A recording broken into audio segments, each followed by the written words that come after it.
To say the past month has been an extraordinarily turbulent time in U.S. politics is an extreme understatement. Even as Donald Trump saw his political star rise after the failed assassination attempt in Pennsylvania, Joe Biden faced an unprecedented rebellion within his own party, with multiple Democrats calling on him to step down after an uninspiring debate performance.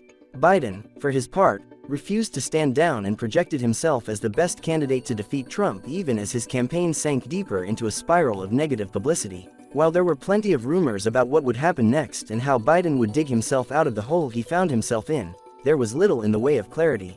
But then the storm clouds parted and Biden made the bombastic announcement that he was ending his presidential bid. U.S. President Joe Biden's decision to end his re-election campaign followed a series of strategic missteps by his campaign team and White House aides.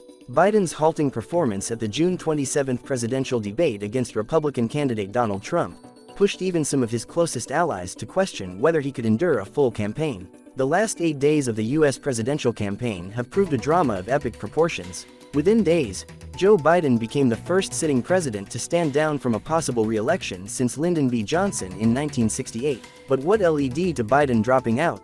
Well, in April this year, Joe Biden told radio show host Howard Stern that he'd debate Trump. News agency Reuters reported Biden was tired and dragged after he flew to Europe twice and to the West Coast over a 14-day period before taking just a few days to rest at his vacation home in Delaware. On June 21, Biden and his aides headed to Camp David for focused preparation sessions.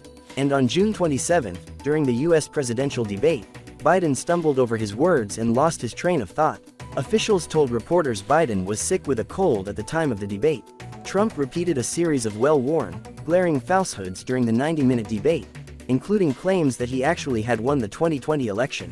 Biden failed to refute them, leaving sentences and thoughts unfinished. However, a day after the presidential debate, Biden said he knew he was not a young man and admitted his poor performance. On July 2, Biden said he nearly fell asleep on stage. Calls for Biden to step down began in the hours after the debate. Calls from Biden aides to worried Democrats facing re-election campaigns who saw their political futures flashing before their eyes wouldn't start until days later. But the biggest turnaround came on July 13, when former President Trump was shot while giving a speech in Pennsylvania. The bullet grazed his ear, bloodied his face, and photos of the former president holding up his fist in defiance were shown widely. Days later, Biden was diagnosed with COVID-19 while campaigning in Nevada. Recuperating at his Rehoboth Beach, Delaware, home, he would be left with time, alone and in isolation, to decide whether and how to end his campaign. On July 21, Joe Biden ended his re-election campaign after fellow Democrats lost faith in his mental acuity and ability to beat Trump.